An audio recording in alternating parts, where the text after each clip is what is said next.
organization in New Orleans making a bold statement against that war in Gaza. Live from Acadiana, your local news leader, this is Past Part 2. All right, good morning to you, Acadiana. We thank you for joining us. The KLFY Fire Department is investigating a house fire that took place Friday night. News Skin Kai Price spoke with the KLFY Fire Chief about how the department got that fire under control. I don't live very far from it, so I was first on scene, and I found a shop right next to a home, like about 5 feet away, fully involved. The house was beginning to catch fire. By the time the first engine company arrived on scene, about a quarter of the house was beginning to burn. KLFY Fire Chief David Mouton says while there were residents inside the home, they escaped without injuries. Half of the house received about 50% of fire damage, and the other half received about 50% of heavy smoke damage. But they were able to still get some belongings, some valuables in the back bedrooms that weren't burned up. Mouton says fires are more likely to happen during the winter. He says the department tries their hardest to help families who lose their homes due to fires. It touches our heart because we feel for them, but there's nothing we can do but help them as best we can and try to save as much as we can so they can have their valuables and maybe pick up and move along. But it is rougher during the holidays. Mouton recommends others to be aware of anything flammable that could create fires in the future. Be cautious of the flammable materials around any heat sources, but just take the extra precaution to see what's around whatever heat source you have. So that was Kai Price reporting there. The cause of the fire is still under investigation. Let's go to Opelousas, where the police chief Craig Twin LeBlanc and his wife Crystal LeBlanc, captain with the St. Landry Parish Sheriff's Office, are recovering after being shot Friday night. Both sustained non-life-threatening injuries. According to St. Landry Parish Sheriff Bobby Guidros, his office is investigating the shooting. Now, the sheriff says the shooting was a result of a domestic issue, and it happened at a home just outside of the city limits of Opelousas. According to the sheriff, Chief LeBlanc was shot in the hand, his wife shot in the arm. The homeowner, a woman, was detained. LeBlanc was taken to a Lafayette hospital. His wife taken to a hospital in Baton Rouge. Of course, we'll bring you more information as we learn more on our website, and we'll also put that on air for you, of course. Meanwhile, the Lafayette Police Department says the city is ending the year with a record number of 27 homicides, with 3 of them being unsolved. The LPD says this is an increase from 22 homicides seen last year. Sergeant Robin Green says that 3 common factors are domestic violence, drugs, and conflicts where weapons are involved. Most of the homicides did not stem from random shootings, but instead occurred between people who knew each other. With most of our homicides we had this year, these were not random shootings. These were people who were associated with one another. They knew each other either in an intimate relationship, or there was somebody that they had dealings with at some point of a time in their life. So the Lafayette Police says assistance from the public can help solve open cases, and with a few days just left in the year, open cases are still being actively investigated. 6 Lafayette police officers were found not guilty of violating a man's civil rights after 1 hour, a jury deliberated on Thursday. The suit sought damages from an incident in 2018 involving Ronaldo Sampe Jr. Sampe alleges his constitutional rights were violated when he was arrested at a local convenience store, and a Lafayette police officer used excessive force, he says, while he was handcuffed. Within an hour, an 8-person jury decided that the 6 officers did not violate Sampe's constitutional and civil rights. This was the first lawsuit brought to trial by the Justice Lab of the American Civil Liberties Union of Louisiana, right here in Acadiana. In Vermilion Parish, firefighters will no longer have to leave the parish to have access to hands-on training, thankfully, now that they have one of their own fire training centers.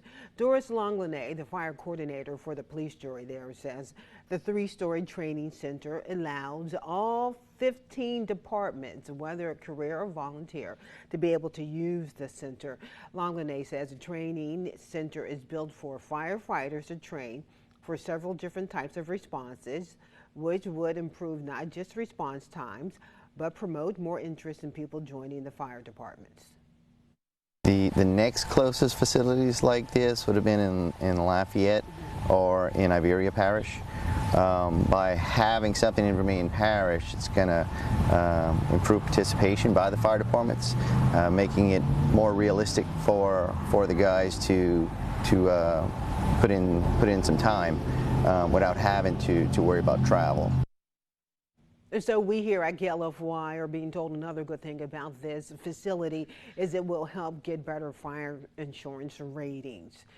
In St. Martin Parish, the new Arnaville Fire Department, volunteer fire department, opened a new station.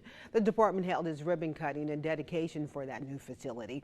It's over 11,000 square feet and costing around $1.5 million. The department will house units that will cover North and South St. Martin Parish, along with other parts of St. Landry Parish. St. Martin Parish President Chester Cedars says it was a joint effort between St. Landry and St. Martin parishes. It's also an effort that shows how much a lot can get done when these parishes work together on something like this. It's a perfect example of what two parishes can do, two governmental entities working together that puts every other issue aside and say, look, we're going to build a state-of-the-art, first-class facility that's going to serve the people of our communities. All right, and Cedar says this is a step forward and gives thanks to all of the officials who came together to complete this project, especially to the volunteer firefighters who put their lives out on the line for us, the community that is, every day. With the war in Gaza continuing, Christians in New Orleans are calling for a ceasefire. Now, this group gathered at Norman C. Francis Parkway and Canal Street Saturday morning to protest the 20,000 Palestinian lives lost, we're told, since October 11th. They also created a display with a baby Jesus in a pile of rubble. We are a voice from the Christian faith calling for a ceasefire and for peace in Palestine, to end the bombing so that we can have peace this Christmas season. The group also sang renditions of traditional Christmas carols with modified lyrics to call for that ceasefire. In Jefferson Parish, here's a Christmas tale about a lost wallet, Good Samaritan, and the power of social media. It's the kind of story that warms the soul and gives all of us a lesson on the right thing to do. It started out as a family outing to see the Christmas lights at Lafayette Park. We had a lot of fun. Chris Capretto and his wife returned to their Metairie home and were getting their two boys ready for bed. The doorbell rang. Capretto answered the door, and there was a woman standing there with his wallet. She's holding this out, and she said, "I think you might have dropped this. This looks like it's yours." And I didn't even know it was missing, so I was really taken aback. Capretto says he must have lost the wallet in Lafrenair's large parking lot near the food vendors. It fell out of my pocket when I was getting out of the car, and it must have been lying in the parking lot. He admits the wallet was full of cash. I immediately checked inside. I was like, all the cash is still there. Amazing. Before I could even really thank her, she had turned and walked away. Capretto decided to post a shot of the Good Samaritan from his Ring doorbell camera on social media, hoping someone would help locate her. Not only is this a good, Christmas story, of really an angel that came and helped me, but also I was like, I felt like I didn't give her the gratitude she deserved. Sure enough, a few hours later, someone recognized Karis Tomasi Kent and tagged her in the post. She told us her father actually spotted the wallet. She looked at the ID, and when they realized Capretto lived close by, she decided to bring it to him. I told him that, I had his wallet. You could tell he did not realize, so I'm definitely glad that I found it and was able to get it back to him, and someone random didn't just take it and steal it. Kent says years ago, someone stole the money out of a purse she accidentally left at a restaurant while on vacation. The people left my purse and my wallet and took all of my vacation money. So I know how that feels, and I would never want to put someone else in that position. Capretto couldn't be more grateful. The whole experience just really showed me that there's still good people out there. And it was very heartwarming. Capretto has already used this experience as a teachable moment for his kids to not only keep better track of your wallet, but it's always best to do the right thing not just during Christmas time. This is how you should act. Like if you find something like that, you track down the right person and give it to them. I figured I'd just bring it back instead of having him worry about it if he realized it was gone. In Metairie, Paul Murphy, WWL, Louisiana. A job well done. Even with Christmas just days away, the weather is no competition for the need to get home in time for the holidays. Families arrived at